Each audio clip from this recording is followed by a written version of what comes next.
watching Academy is like talking to non-lifter friends as a lifter. You know, like, you're really into it. They don't really care, and they refuse to join. But what they don't know is that it's great for your health and your self-esteem. Watching Academy is like watching a season of Survivor, except half the contestants have already competed, and 3 of them have won. 2 never even left the island. Watching Academy is like chewing 5 gum, except instead of a sugar rush, you get hopium for NA at international events. Maybe in like 2 years. Also, if you're too young to get that reference, you should consider playing in Academy. Also, if you're too young to watch cable TV, you should consider playing at Proving Grounds. And let me tell you, watching both of those really stimulates your senses. Watching Academy, it's like expecting the pros, but seeing your bros. Super set.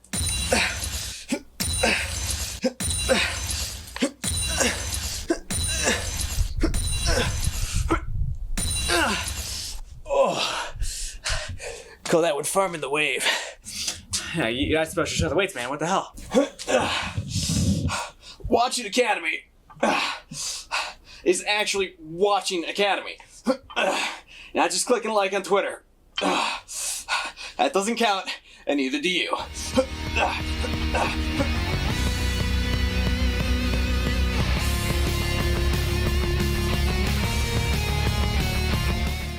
And remember, a vote for Academy is a vote for our president.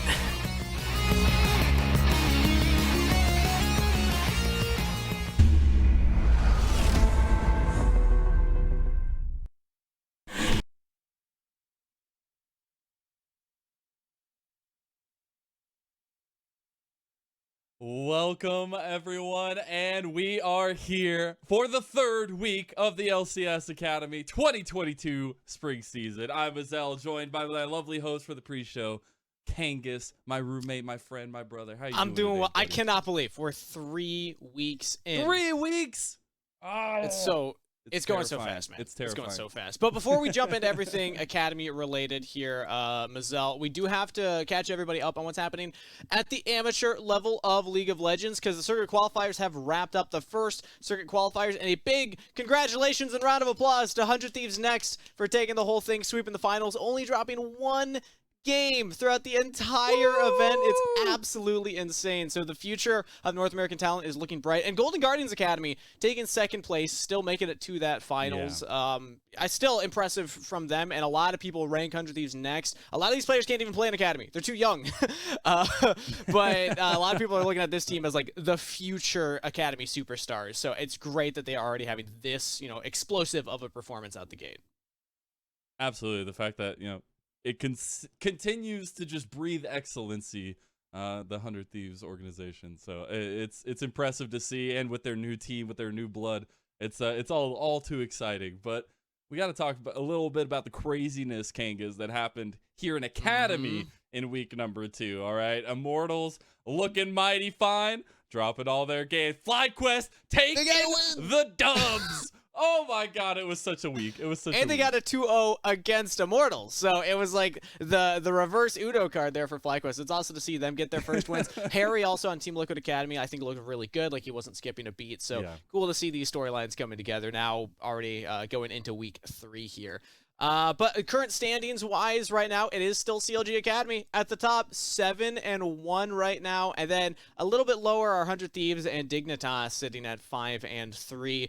Big muddle of 4-4 in the middle there, and then Cloud9, FlyQuest, TSM kind of rounding out the bottom of the standings as of now. It's still early in the season. It's still spring split. It is time for teams to recover.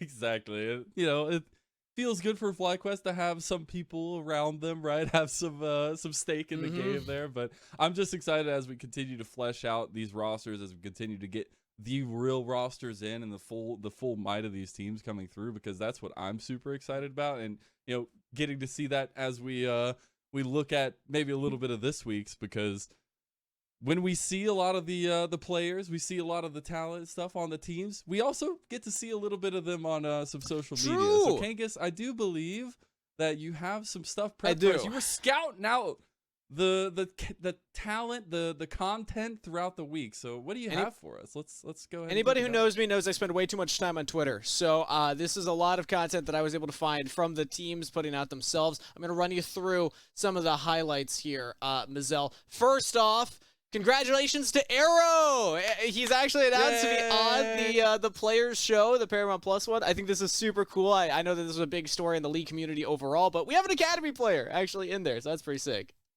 We do, yeah. Getting to see, a superstar being a superstar on the big screen. And next up, we also do have.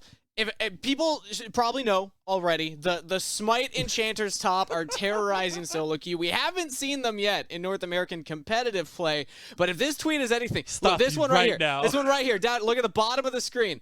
Lorlo adding Chad Jungle, because Chad was in this game as Viego, absolutely popped off. And if there's anybody who would play the Enchanter's top lane, Concept might actually be one of them. So there's a chance that we could actually see that. Might be Immortal strat coming through. I know Chad was pretty happy with all the followers he got from that from Lorlo, so not too bad. His follower count just exploded. All right, next up we have Dignitas. They're a mainstay in our content segment right now because they're making content every week. And what is this pose, Mazel?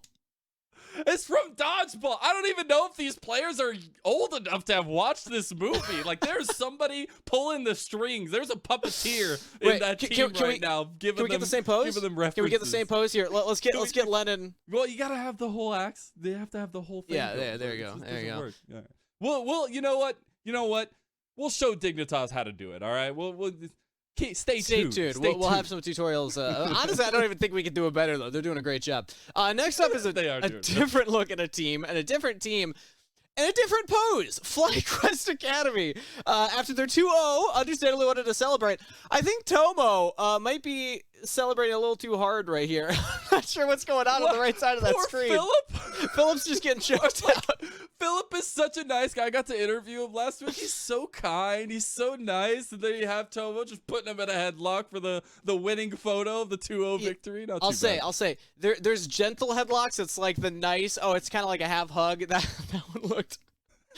That one looked aggressive. A little bit more. There were a couple ints maybe that he's a little upset about. All right, and then the last one that we want to highlight here, Mazel, is one of my favorites because it's so cool to see a new player here actually in North America, Jimmy N, having a very common occurrence happen, not understanding colloquial phrases and terminology. And so we actually have this tweet. Apparently, Jimmy's been asking for some advice on what these words mean. Now, do you know anybody who can explain this, Mazel? Who do you think would be the best on the talent team to explain Zoomer terminology? So, I want to say it's probably our resident boomer in the Bearman Cubby. I like it. I think that's a good one. Yeah, because he is simultaneously, the youngest and the oldest. For somehow, I don't understand how he was able to pull that one off. Somehow, but yes, we do actually have a clip here of Cubby explaining to Jimmy and exactly what some of these Zoomer terminologies mean. So, Cubby, explain away. This is a combination of mad and balding. So, Kangas on a loss streak. NFT. This is an amateur team competing in proving grounds. If anyone tries to convince you otherwise, just take a screenshot of this logo, share it with them, and talk a lot about screenshots. Should be good to go. Sheesh. Or how the kids say it. Sheesh. This is another word for wow. Be careful though. Every time you use it, it makes them stronger. Down bad. This one has two meanings. One could be you're losing a game by a ton. Another, I can't really say on broadcast. But if you scroll through Rafa's likes on Twitter, you'll probably get the picture. Based. This is a good Twitch emote, and also something you can say if you really agree with something. For example, Riot tweeting Chemtech Soul. Well, that was pretty based.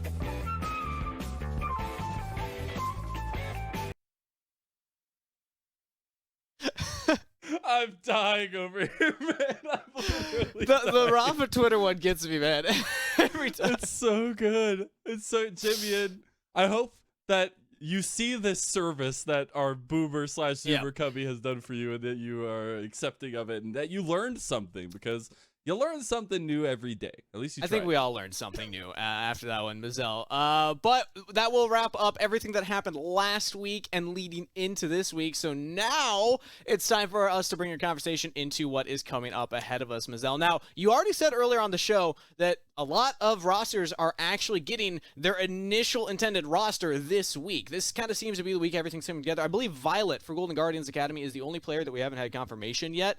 But everybody else should be running their original rosters, except for also CLG Academy, which notably have DeMonte in, because Triple still isn't here yet. But still, that's more of an Academy look rather than Palafox kind of playing double duty there. But one player in particular, we're gonna send it back to Cubby because he was very excited about one player in particular, Mazel. Week 3 of Academy, many teams are now with their full starting lineups, whether that is players not competing in lock-in anymore, players coming in from Australia, or players graduating high school and testing out early. The last one, and one of the players I am the most excited about coming into this season, is Busio, who is now with the 100 Thieves Academy roster. Busio was formerly a mid laner and hit Challenger at the young age of 15. He almost made it to Scouting Grounds as a mid laner in 2020 as well. But Busio, moving into 2021, decided that role swapping to support would be the best move for his future, and he is one of the most exciting players that we have on the server today. He is still able to maintain a high rank at mid and even jungle, showing off his understanding of the map and his raw mechanics and talent as a player. One of the players that Busio really looks up to is Keria, someone that uses his insane mechanics to play different picks in the bot lane, and combines this with great map movements to make sure that his team gets ahead and stays ahead. This is the combination of skills that Busio is looking to have as a mid lane role swap to support, and as a young 17-year-old, he is one of the most exciting prospects that we have in Academy, and I'm really looking forward to seeing him in action in Week 3 and for the rest of the Spring Split.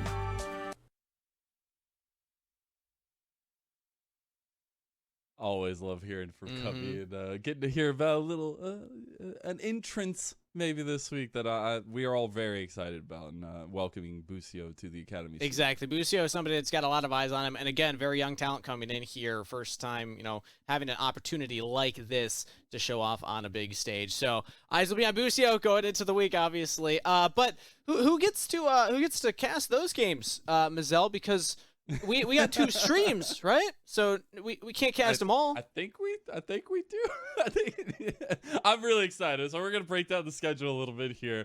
I will say I particularly feel like I won out today. Ooh, Angus, really? So commiserations. Okay. But on stream A, we're gonna have some bangers. So we're starting off with CLGA versus FLYA, which is going to be fun. FlyQuest try to keep that win streak live. CLG trying to stay at the top. Then we got on stream 8, Dignitas taking on Immortals Progressive. That one's a banger as well. Some of the top teams we got going in. And then to round us out, Malice at C9 Academy taking on Golden Guardians Academy. And that's going to be a banger. Malice is here, everybody. I know this is a player. And also for Cloud9 LCS fans, it's going to be maybe even more exciting that the roster that they intend to go into the year is here now. And Malice is going to be now playing in Academy. This is our first look at him. Very exciting. You know what? You got some good games, Mazel. I'll give it to you. Some decent That's one way to put it. Entertainment is ahead on the twitch.tv/Academy channel. But if you're on the twitch.tv/FaceIt TV channel, you'll get TSM Academy versus EG Academy. We get to see 2 of the most exciting supports, in my opinion, as of right now. Now, Busio is cool. That's somebody that will be playing later on my stream also. We just got that talking about But your Busio son just talking about Skytech is Busio. super hype for me. And then, of course, the next game on stream 2 will be 100 Thieves Academy versus Team Liquid Academy. 2 teams that are kind of towards the middle of the pack. TL had a really good bounce back in week 2, going 3-1 after their 1-3 disappointing start. And I think that this is going to be a really exciting match because, again, the history between these teams in the Academy and Proving Grounds level, again, 15 games last year in the summer between them across Academy playoffs and Proving Grounds playoffs. Went the full 15 games in 3 best-of-5s. I mean, this one's hype. It really is. It really is. If you do want to follow any of that action, anything along those lines, please go drop a follow. Go stay tuned to @Path to LCS on Twitter. It is so important that we have a following, that you get to see everything we're doing here. We have multiple streams. It's hard to keep paying attention to multiple streams. So definitely go follow that Twitter and keep an eye on it. Exactly. If you haven't yet, do it now. Otherwise, we'll keep making content, and you're going to keep missing it because it's banger content.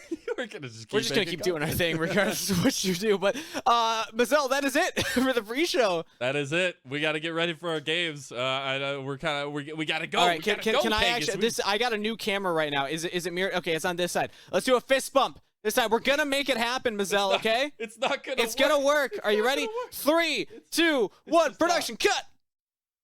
Go! My fist isn't in the picture!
I am.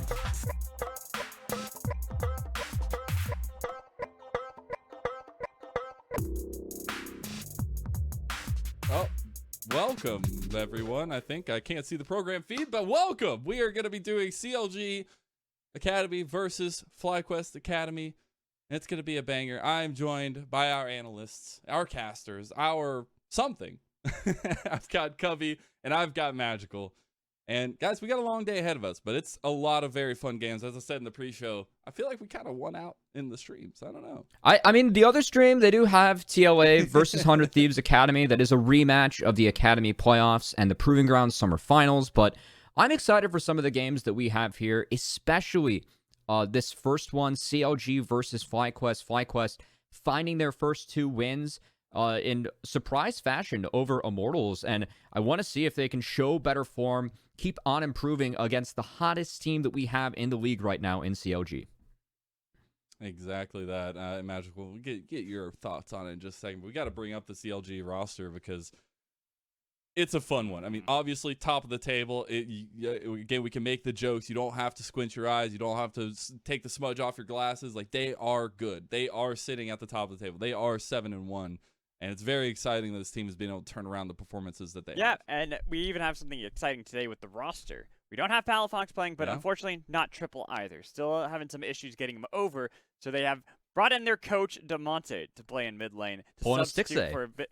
Yeah, he's pulling a 6A over here, and I'm excited to see how DeMonte is going to perform here, especially going up against someone like Spyrox, coming up from the collegiate scene, a player who I've actually had my eyes on FlyQuest Academy. Everyone we have Josh, he likes to talk about Philip. He's the Philip stan. We always look at the bot lane of Tomo and Diamond. But honestly, Spyrox has been this consistent rock in the mid lane. When I look at how FlyQuest tend to play, he's someone who's been playing very consistently, really good on position, some mistakes here and there, but for a player who's moved up to the academy scene recently, I'm excited to see how he continues to grow, and if we can continue to see him be that rock, that consistent player, because that's something I always like to see out of mid lane players, is someone who, maybe they're not the most flashy player, but they're able to set up enough for the team to be able to make sure that he's going to stay even, he can scale up into the mid to late game, and the team could always rely and fall back to him.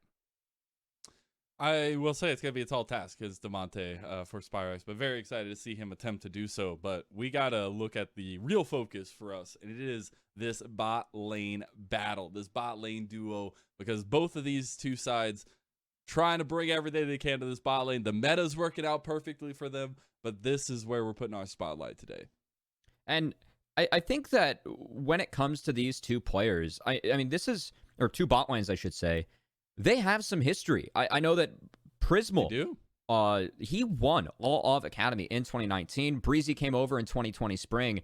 And these two bot lanes have been going up against each other for the past few years. Of course, Prismal and Breezy now reunited, but there is some history here in terms of the Academy League, and still seeing some familiar faces performing very well. I think that Tomo and Diamond also, they were the ones who really stepped up when it came to getting FlyQuest their first 2 wins of the season against Immortals. And if they want to take down CLG, they're really going to have to bring it today with how good the CLG early games have been.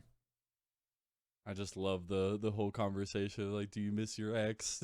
How's that going? What's the relationship? Twice scorned in love. But we do have some clips to show off some of these duos, and particularly show off what we're trying to see today, what we want to see today from both these sides. And it really will come down to how they're going to play it in the bot lane, right? Like, if they're going to play aggressively, if they're going to be able to find these picks, because when you look at how they're able to perform, a lot of the successes for both teams are off the backs of how their supports set them up.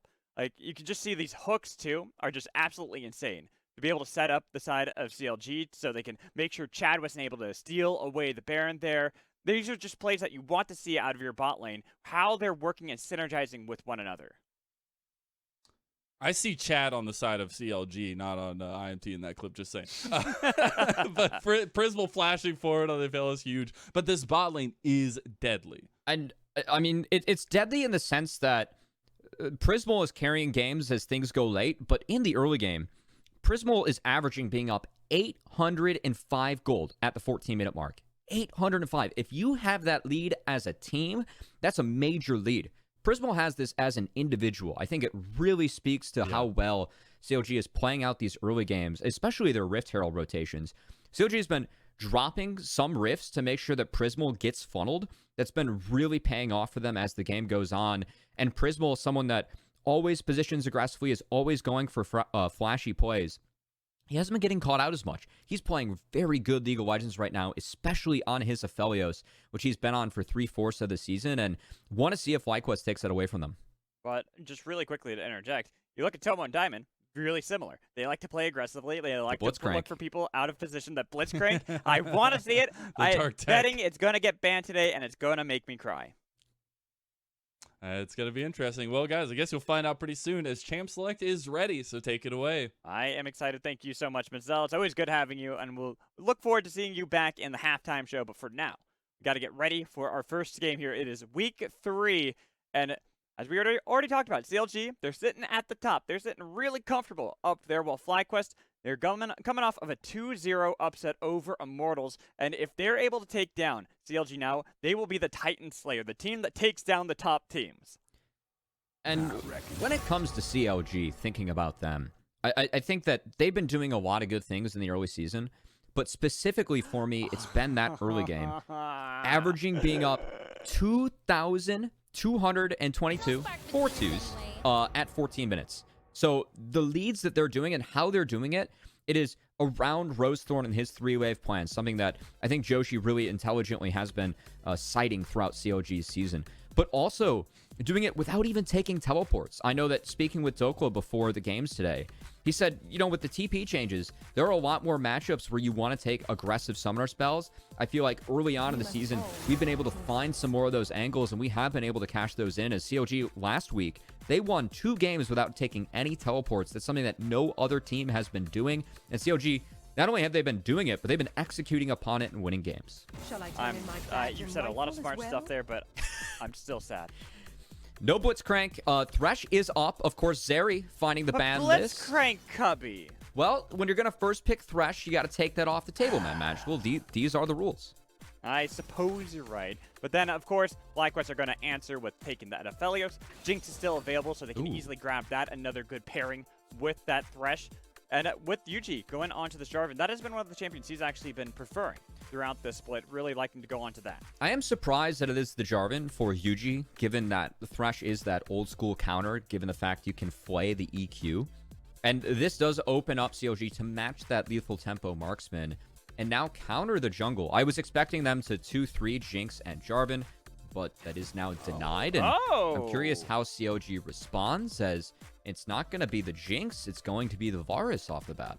Interesting. I'm surprised to actually see the Varus being picked up here for Prismal. A lot of poke in that bot lane, and you can even see like the lethal tempo. We've seen that. Hail of Blades is another option for Varus, having different paths that you can go for, but it is still surprising to see that. We're still on 12-2, and the fact that Jinx is one of these power picks that we've been seeing constantly taken by teams, having that go up against the Aphelios, I mean, without the Thresh, you can land a lot more of that poke to really try to whittle him down in lane phase, but it's still surprising nonetheless. The Nautilus is the Blitzcrank's taken off the table, and both teams matching roles to kick things off. So curious to see where bans are going to be aimed now. I know that I've spent a little bit of the early game or early time talking about Prismal and CLG's early game. Prismal, as absurd as that 805 gold differential is at the 14-minute mark, it's not the biggest on his team. I know that Dokla has been someone that you've been incredibly excited about in this early season, Mad Magical. He's up over 1,000 gold at the 14-minute mark, as I'm curious to see what FlyQuest takes away from the side of CLG, as especially with Damonte in. He is, a player coach. I'm sure that Damonte, being one of a very strong native mid laner that we have had in the past, I'm gonna see if he's gonna play some roamers or if he's able to get out on the map. But I think for me, if I'm in the seat of FlyQuest, I want to put a lot of focus on Dokla. And I'm curious if they take anything away from him, especially that Gwen, which he has been going off on. I'm expecting to see the Gwen banned here or first picked by FlyQuest. You really cannot let Dokla have that. That's just been one of those picks that we've been seeing absolutely terrorize pretty much everybody here in Academy. Doesn't matter who it is, but Dokla especially. Big Dokes, he's really living up to the nickname there. And I love seeing this kind of redemption arc, right? A player who had tried making it into Academy, briefly made it to LCS for a little bit of time, but didn't have the greatest success, kind of got knocked back down to Academy, then knocked back down to Amateur, where he succeeded. And here he is in Academy, absolutely stomping and doing a great job in that top lane.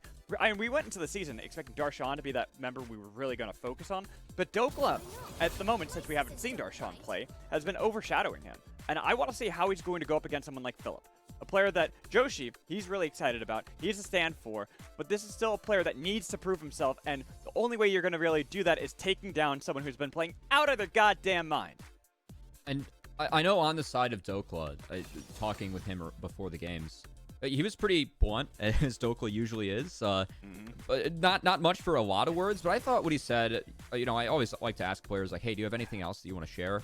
And Dokla said, he's like, you know what? I put in a lot of work this offseason, and early on it's paying off. And I think that speaks a lot to Dokla's work ethic and how well he's been playing in this early game. It's over 1,000 gold at 14 minutes being up. Yeah. That is absurd, as I do want to catch ourselves back up with the draft. Going to be a Corki for Spyrax.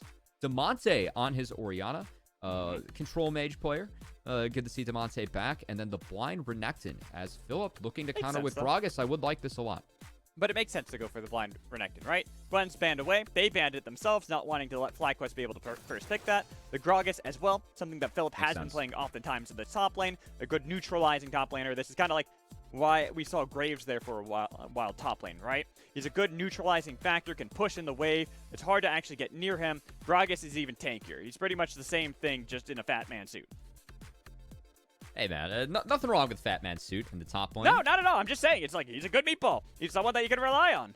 He's a great meatball. And on the side of FlyQuest, I think as the game goes on and as that meatball grows in the top lane, I like their scaling. You have the Corki.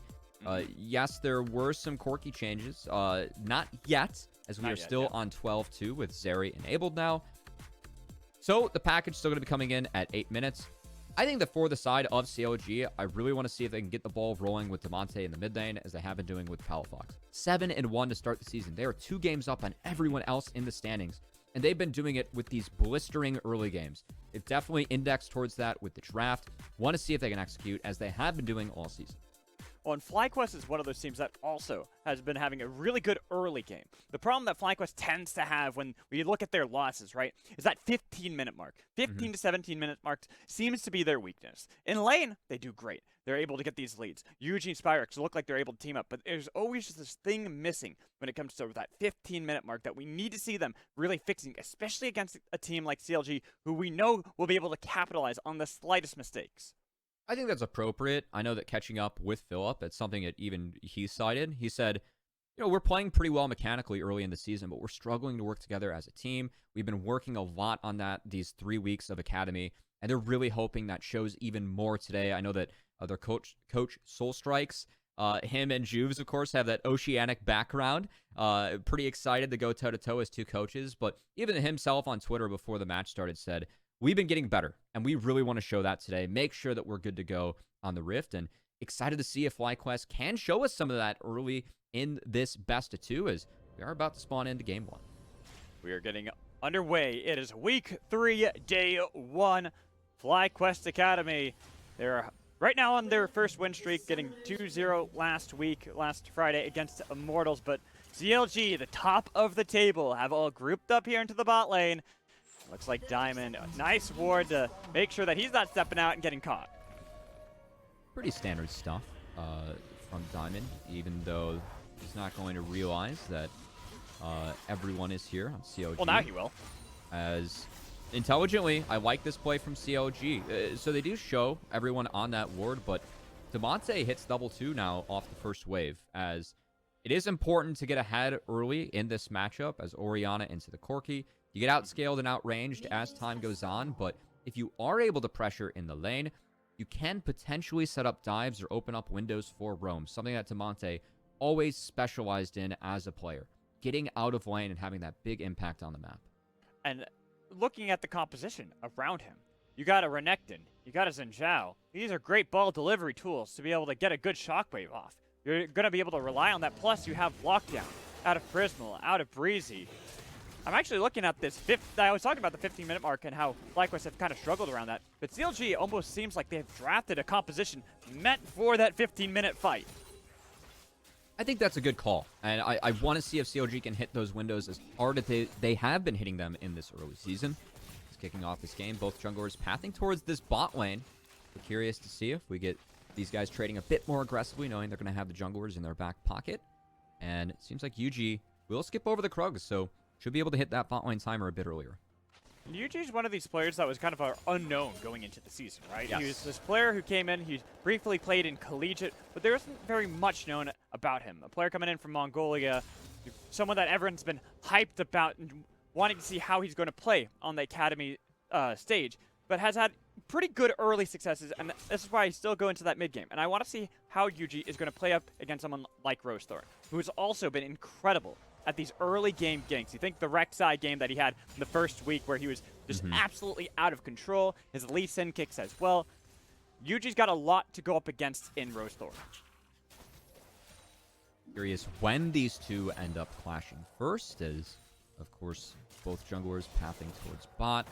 I know that on the side of Yuji, I think the early season's gone kind of to expectations. We knew that Yuji had good hands. When you hit Challenger on the Ionian server, the Chinese super server, on 150 ping, you're probably doing something right. So Just maybe, just maybe. But I think that kind of what Philip said, just taking some more time to figure out Academy gameplay, figuring out playing with this roster of 5. Something at FlyQuest did take a few series to do, but they're scaling. They want us to know that, and they are looking towards a play bot. Breezy. Both junglers got spotted out there. They're going to be able to get the heal early on. The flash away coming in from Breezy, taking a lot of damage there, but Rosethorn, the fact that he's there, will scare off any potential dive that could come out of FlyQuest.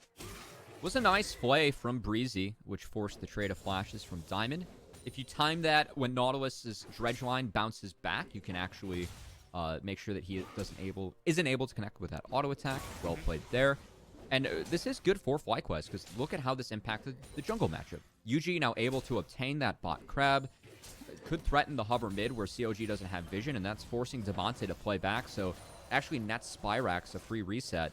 And Yuji taking advantage of the fact he's still in fog, is still hovering bot. Oh, that's the Hex Flash too. Flag and Drag didn't connect onto Breezy. The hook onto Diamond too. Ignite is ticking away, and here's Rosethorn with the flash in. First blood for Prismal. A bit of a mistake from Yuji as that flag and drag. I think that he was in range if he was able to flash flag and drag, but something got off there. I'm curious to check the replay on that one if we end up getting it. I think it was just short where he put the flag. I think he thought that he didn't need to put it too far. Flag and drag forward and just missed the flash knockup. Great counter from Rosethorn, and that is Doomsday for the side of FlyQuest as we get another look. Yuji. Where is it? Yep, it's Oh, short. he just shorted the flag. Oh, yeah. Oh, that's a bummer for the side of FlyQuest. Looks like he was torn between whether to flash flag and drag or flag and drag and then flash to connect. I think the first would have been the option. Breezy didn't have flash. Guarantee the damage connects. Unlucky there for the side of Yuji, and an expensive mistake for FlyQuest as he gave up a lot of his tempo in the jungle to make sure that he could go for that play.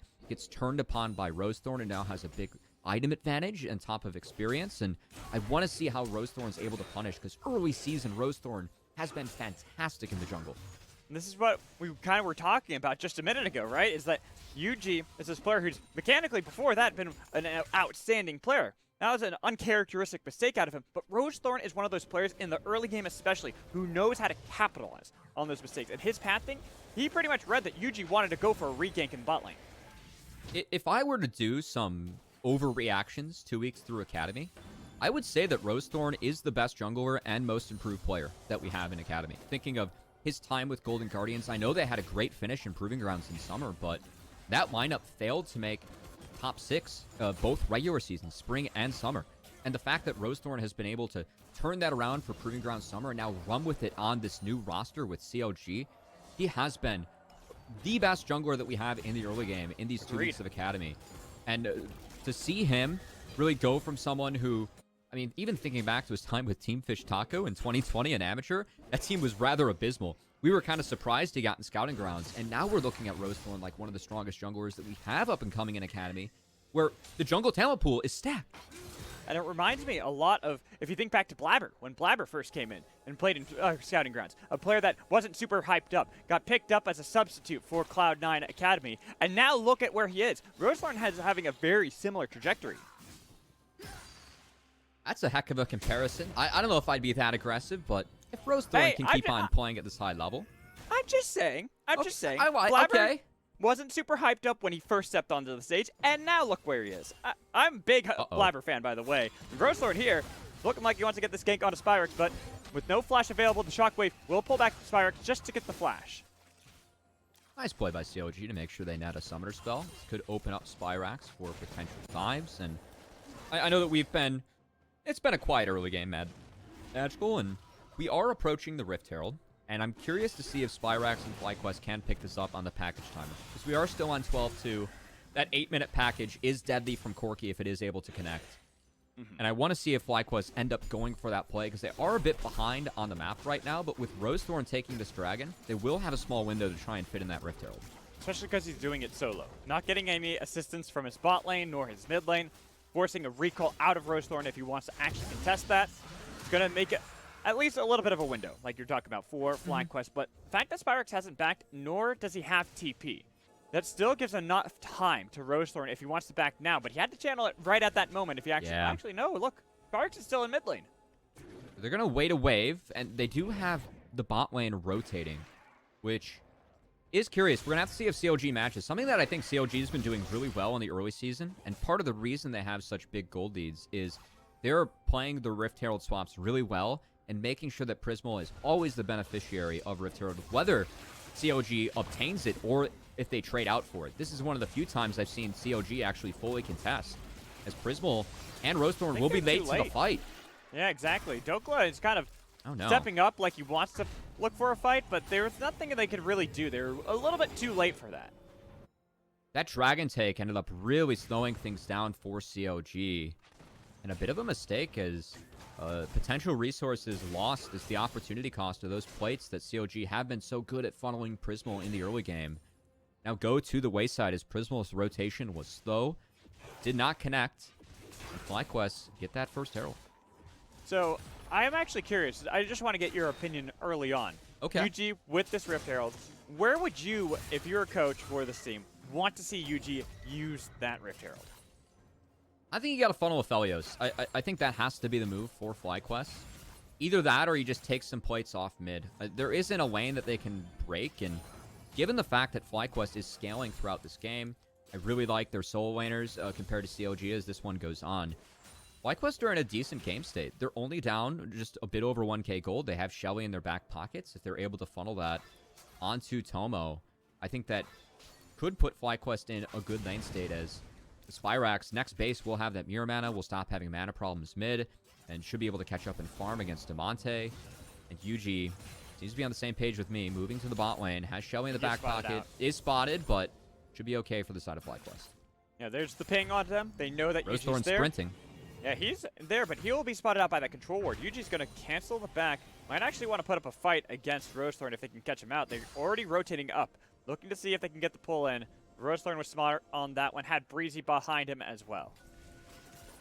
Shout out to our observers for a bit of a toggle there. Helping us out, get the full picture, or not, when they take that vision away. Absolute Smurf observers. I love it. I love seeing that vision toggle. Just it helps us out so much with that kind of stuff. Shout outs to them. And here, we get the recalls coming in from Yuji. Rosethorn not going for his own. Just going to be able to clear out. But Dokla, this lead is starting to mount in the top lane. The one thing about this Gragas is I talked about how it's a neutralizing factor. You're not really going to be able to do much as Renekton into it. But Philip's not going to be able to do much against Dokla either. And I love this punish from CLG as both of the solo laners are using their priority to take away camps from UG, who was spotted in the bot lane. So CLG, great punish. And this is something that has really been centered around CLG's early game strategies in the early season of Academy. It has been funneling Prismal early and then 1-3-1ing using their powerful solo laners. Okay, Shockwave used by Demonte onto Good UG. punish. Clockwork wind-up damage was coming in as well. But in the bot lane, they've already used the Chain of Corruptions. Moonlight Vigil was flashed away by Breeze, but the hook's going to land. And there is no cleanse. He had to flash away with the Ignite ticking on top of him. There's a lot of ults used by both sides just to be able to escape that fight.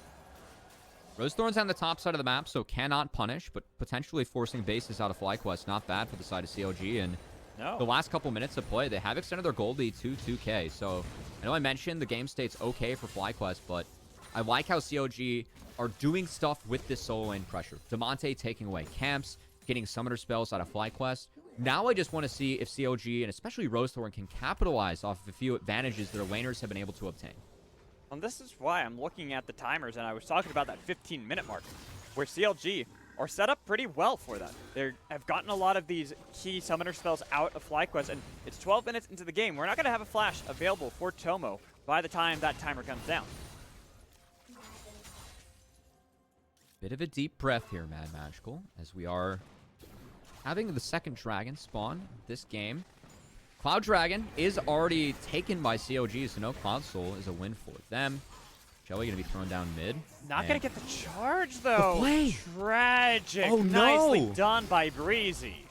Oh, no. That is tragic for the side of FlyQuest. Is that gold They at needed least that. would have been in the hands of UG if Spyrax wasn't able to get in range, but FlyQuest do have another play up their sleeve. Diamond is rotating top. Dokla has not spotted this.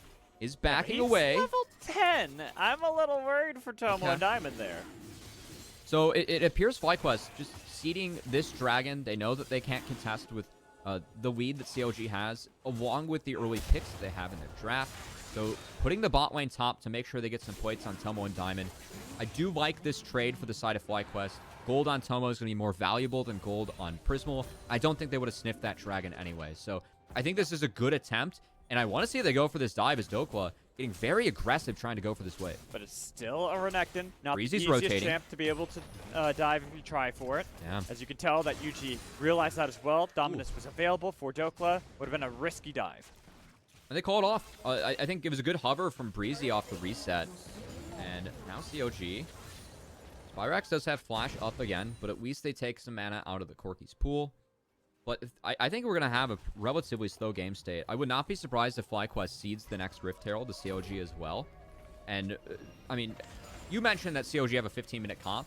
FlyQuest have a 25-minute comp. So they need to buy that 10 minutes and need to really see what happens around this next dragon to see if FlyQuest tries to contest and stop the stacking, or if they just wait to get more gold on their carries and try and contest after that. Seems a little early, but Spyrex picked up the package when he went for that recall as well. Still working on being able to get that Luden's Tempest into his inventory so he can really start bringing the pain with that poke. And like you thought, that's a good mention there, Cubby. It's the fact that it's the 15 versus the 25-minute comps for each side. In CLG, even if it is the 15-minute comp, they do have to respect that package out of Spyrex. With the Rift Herald being started up by FlyQuest, I don't know if CLG fully want to actually look for this play unless they can get a TP angle. Spyrex is sitting on package, and I like how FlyQuest are playing around this, as both Rift Heralds have been taken on the package timer. CLG has to be careful if they want this. Yeah, Demonte, he's right behind Rosethorn. Like I talked about before, the ball delivery system that they can have if he dives into the back line. Look at how low that is. Going to look for the shockwave. Where is it? They've got the smite down. They've got the damage on a diamond, but the Cataclysm is on top of Principal. He has to flash over the wall to be able to survive and get the kill on a diamond. Then turns his attention back onto Yuji. Oh, and the fail flash nets a second kill for CLG. And the patience for CLG is rewarded there, as they waited out the package from Spyrex. Once that went down, they executed the play, utilized the strength they have in their comp at the moment, took an easy fight for themselves, and even denied that Rift Herald from going over to FlyQuest entirely. And we didn't even get to see it on the other side of the map.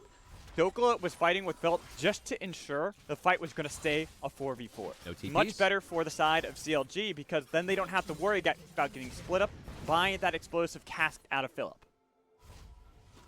Good catch there, Mad Magical, as we have a couple rockets being caught, and while we're on resets, have a replay. Keep your eyes on Spyrax's package. The CLG just trying to stall out their time, and once this package goes down, they go. Almost immediately. I mean, they do force the package out from Spyrax, but I think that the way they took that fight and the way that Rosethorn was just able to use that ultimate to split up the side of FlyQuest, it really forced Spyrax to make that choice, like, I have to bail. We aren't strong enough at the moment. Maybe we can take the next fight, but it's an expensive loss for FlyQuest, as now they're down 4k gold, and that blistering early game that we were talking about from CLG in this early season seems to be hitting the Rift yet again in this one. Cubby, worst yet, it was Yuji who secured the smite onto Rift Herald, and since they lost the fight, they couldn't even pick up the eye. That is a second Rift Herald this game completely wasted. I will credit FlyQuest on hitting those early timers. The first one, a little bit unlucky, and a nice play from Breezy. That one, Rosethorn, just finding the right ult at the right time. CLG hitting their early timers.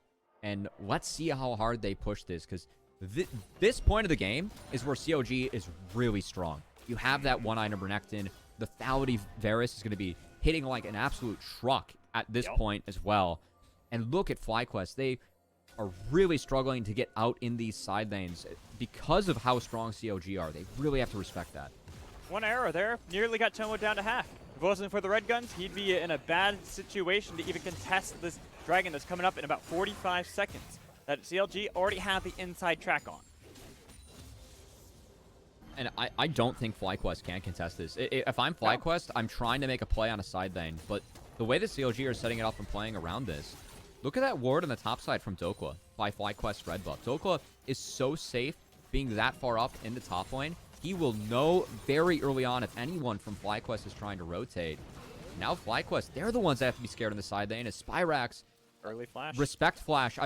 I think that was the right move from Spyrax, but it just really tells you how hard this game state is for FlyQuest to play themselves out of. They need more time.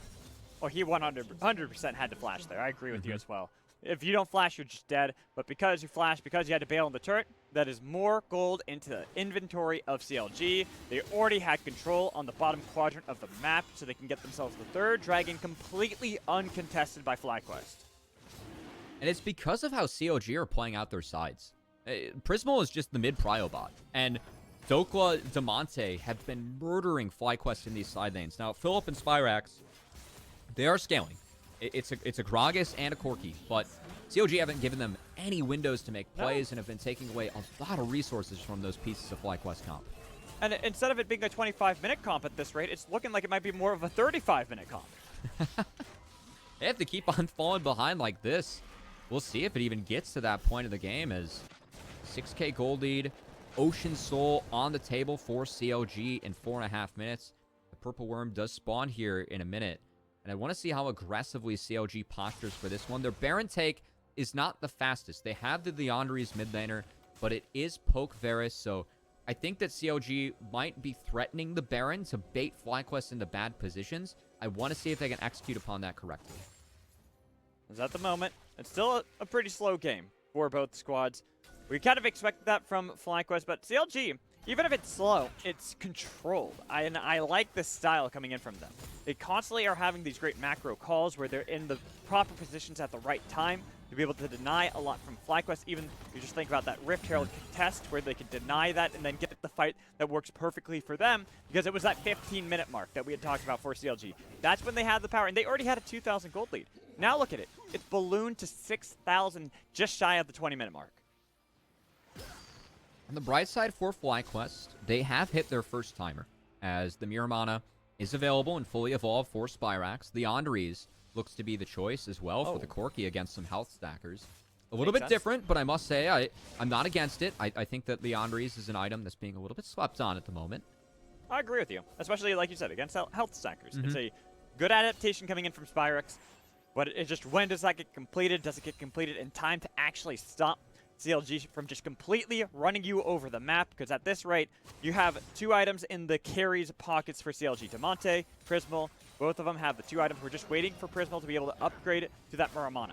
This really is textbook from CLG. Use the first wave to take control of the topside jungle. Now use this one to siege this mid-outer. FlyQuest, as you mentioned, Mad Magical, still don't feel comfortable to hit those timers. They seed, and another objective goes over to the pockets of CLG. Uncontested as well. FlyQuest are waiting patiently, but if you wait too long, you give up everything on the map. The game's just going to end at some rate.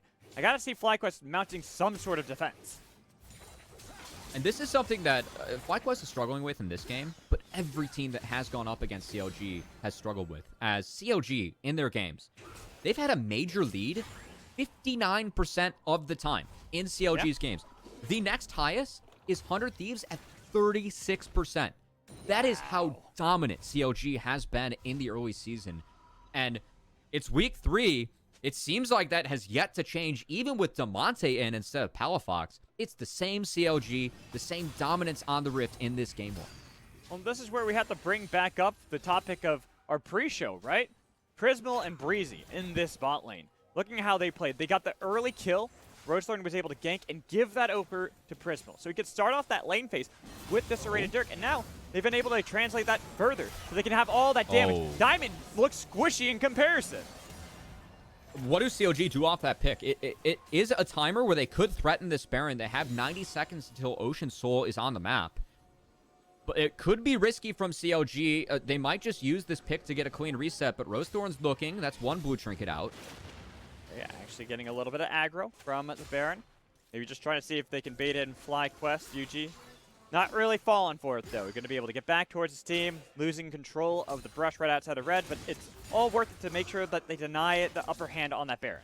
I'm actually really curious. That Raptor ward here for CLG on that wall, there was a control ward for FlyQuest that was not spotting that ward. I'm wondering if that placement, if you throw a control ward in the Raptor brush, if it spots that ward as well. I'm wondering if CLG found this like next level ward spot around Raptors. It's I'd have to see.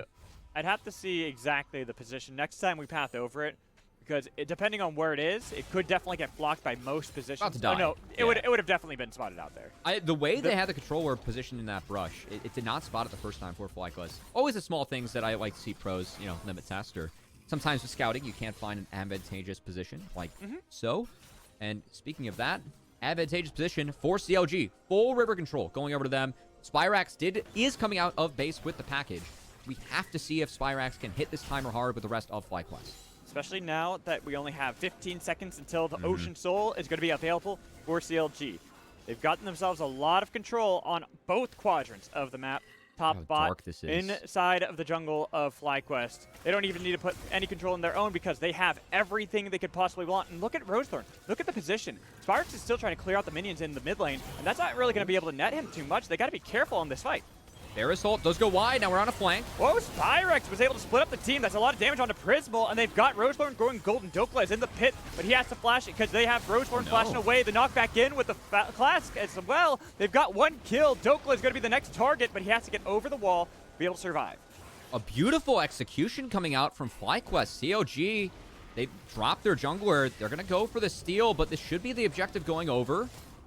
At least they're going to try. Let's see. There is going to be that arrow. Where is it? Waiting it out. Not enough. It's going to be secured by Yuji just barely. And the difference between the package from Spyrax at that second Rift Herald and this Dragon fight was massive as he completely split Prismal and Damonte from the rest of the team. Yeah, and we take a look at this replay, too. Look at this. This is why I said Spyrex is one of those players that I've had my eyes on and how he's been able to play, because that was perfect. Really good approach coming out from the young mid laner of FlyQuest, and that truly saves the game for them, buys them another 5 minutes, which is very valuable for FlyQuest team composition. And Spyrax, I know that this is someone that a lot of people were excited about coming out from Maryville. He actually wasn't at Scouting Grounds because he played too many champions. He didn't have enough games on his top 4, which got him like inverse one-trick rule ban, but he had 2 accounts in the top 30 while he was a mid laner at Maryville. Very strong player, and can he step up in this fight? Fly. Gotta be careful. Diamond's still alive, but only just barely. Look at the damage onto Prismal on the other side. Dokla tried to go back in onto Philip. Was able to get the stun for now, but that's a lot of damage still absorbed by the tank. Tomo fighting 1v1 against the AD carry. Prismal's out. There's all this time. It's still a split fight. They're going to re-engage, getting some damage back onto Rosethorn, but FlyQuest, even though it didn't look too good at first, were able to get a lot of damage onto Prismal to make it even. Something small, but I really like how FlyQuest didn't push through that choke until now. When they re-engage, Dokla gets knocked up into the air. Flag and drag. Yuji? Yuji's in the back line, but they've lost time in this entire time. Dokla. And look at Tomo. Oh my Dokla, goodness. big Dokes takes him down. Philip will be the next target to be silenced by the Beast. Double kill out of Prismal. This entire game, Dokla has just been doing his job in the side lane, getting farm, and that's where it pays off as 286 CS to the Renekton's name. That Grok was feasting on everyone in that fight as CLG bounced back, win the team fight hard, take the Baron, and should certainly secure the game off themselves, or for themselves off this objective. That target selection out of him. Perfect. He realized Tomo was the real one that was doing all the damage, and he jumped on top of him. And with the previous skirmish and not pushing through that choke, it's because FlyQuest has to poke out the side of CLG. Going on Dokla, I know he's isolated, but look at the turn. Damonte hits the shockwave. Dokla's too big and has flash. Just one-shots Tomo on this Renekton, and from there, things are doomed for the side of FlyQuest. No chance in this fight. Huge play from Dokla to turn this one around. Winning the fight and winning the Baron for CLG. They've got everything they could possibly want. A 10,000 gold lead over FlyQuest at 27 minutes into the game. We've got 2 minutes until the dragon spawns, but I'm just wondering if CLG at this point end the game beforehand. They have a few turrets to get through, so I think that CLG just focusing on cleaning up these outers. It was a nice defense from FlyQuest, but Spyrax maybe level 16. Those mega rockets can save them as he just becomes a next level poke machine once he ends up hitting that breakpoint. I think that's really the only hope for FlyQuest. And Prismal, given how far ahead he is, now has this completed Serelda's, is trying to match that poke from Corki. Hits one arrow. That's enough to force Spyrax in the base. First tower falls over to CLG. That's what I was just about to say. I'm like, what poke is better, Prismal's or Spyrex at this point? And at the moment, I feel like Prismal's is a little bit worse. And FlyQuest trying to at least keep these inhibitor turrets up, as I like how CLG, they're waiting on that wave to make sure that it's synced with mid. They didn't quite sync it up, but intelligent for them to not hit the minion wave from FlyQuest. As now they have things synced up, crashing 2 at once. Really tough for FlyQuest to defend. Both turrets are already below half health. Spyrex didn't pick up the package. Waiting on that until the dragon is going to be the fight. They have to be careful because, like you said, they've gotten these turrets down. The mid lane one past that final threshold. It's not going to be able to recover too much. The second one here in the bot lane, soon to fall that low as well, just with a little bit more poke coming in from the side of CLG. And I like how Rosethorn just sitting in between the two waves in case FlyQuest makes a play, so he's good to hover. He's not very useful in the siege position, so I think Rosethorn's positioning here is really nice as go up. Well, just getting a little bit of damage, but he's still fairly tanky. Was able to use explosive cast, but that's going to be the shockwave kill for Damonte. Yuji, next target, has to be careful. Slowed, flashed away to be able to survive, but Damonte is on the hunt. Here's Spire, package now picked up. They got to be careful. They've lost both of these turrets all the while they waited for him to be able to pick up that. Oh, goes on the Prismal. Spyrex, he's just going aggressive here, but you can't do this, buddy. You're just going to die to Breezy. The solo plays going to cost them, as that's 2 inhibitors for CLG. They could back off and take the Ocean Soul. No Looks like way. your initial prediction was right, Matt Magical. They want the Nexus. They got rid of one of the wave clear tools in Spyrex. They've got rid of the tank, and they've gotten rid of Tomo as well with the final dive onto FlyQuest. They will get that ace to finish it off. The Monte 306 back here in Academy for Game 1 victory. And how clean was that from CLG? I know they made that one mistake around the Dragon, but besides that, CLG continuing to cement their spot at the top of the standings as they move to 8-1. They were 2 games up on everyone coming into week 3, and they picked up right where they left off. And they looked so clean in that game too. It was so convincing, that victory. Pretty much once they got the leads, even when it was minor, there wasn't much fighting early on, but they kept netting these early slow leads, the CS leads for Dokula in the top lane, getting that early kill for Prismal in the bot lane. All these started to add up one after another until that Rift Herald fight.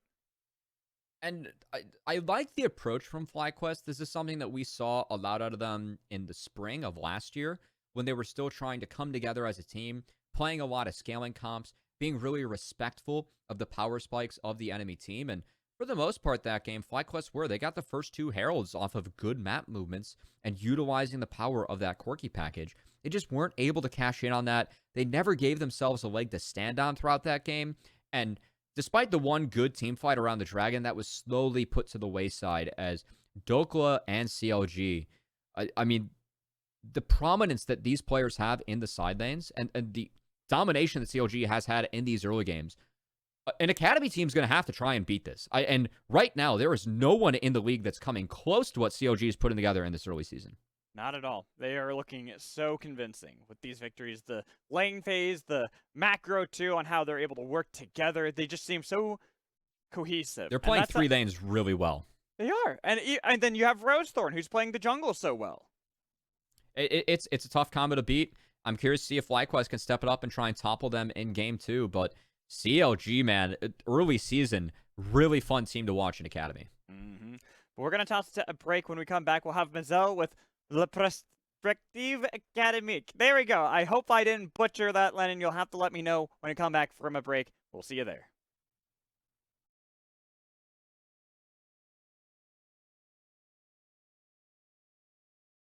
And I play bot lane for Dignitas Academy. Hello, I'm Darkwings, and I play mid for Dignitas Academy. Hello, I'm Eclipse. I play top 4 Dig Academy. Hi, I'm Exu. I play jungle for Dig Academy. Hi, I'm JJ, and I play support for Dig Academy. Hi, I'm Deos. I'm the coach for Dignitas Academy. Damn! Just continue.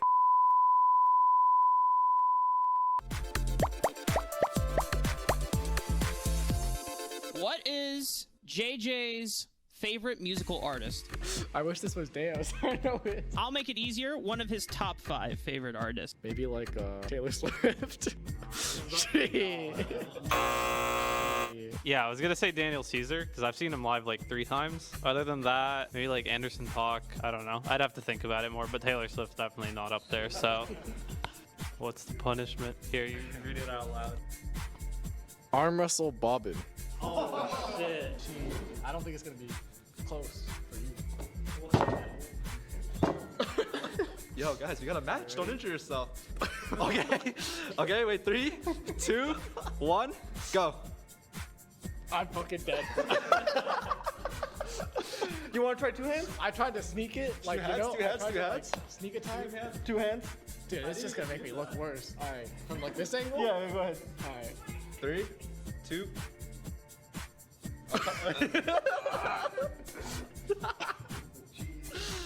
No shot. Dude, he's faker. No shot. He's so strong. If you don't do content, you have to face me, brother. Who is Darkwing's favorite champion? Katarina? Wow! Shit, I didn't think this far when they won. You can go another one if you want. What is Darkwing's favorite show? Bro, to be honest, we just met for 2 weeks, man. Said it right before you came in. Naruto? It's up there. Okay, I got one. What sport did Spawn grow up playing? Football? Soccer? Basketball? Bro, we live in Canada. It's our Hockey? Tweet, I love X player. Oh, so tweet, I love Spawn. What's one thing you wish Eclipse would do more often? TP bot. That's not me, man. Ryan nerfed it, legit. What is your favorite trait about Eclipse? Well, no laughing, man. Serious. I'd say his personality. That's a compliment, bro. Okay. Eclipse. Yo, it's me. Yep, it is you. What is XU's favorite champion? Leeson Natalie? It's close. You got the first one. Leeson Graves. What is Darkwing's celebrity crush? What the fuck? Who's your celebrity crush? You know? Is it like a K-pop artist? No. Is it IU? No. No. It's like Sana, right? Sana. No, it's Dayan. Oh, Yeah. Cosplay a Mumu in 1 minute. I have 1 minute, right? 1 minute. Alright, 7:30. We gotta get a timer going. Go. Get back into the center frame! Well, you guys have to be back in frame. Dude, you're telling me I spent the whole dinner looking for a napkin and we're using our paper towels like this? Hi, I'm Lawrence XU and I'm cosplaying a Mumu. I'm sad. What's one thing you wish JJ would do more often? Help me push out midwave.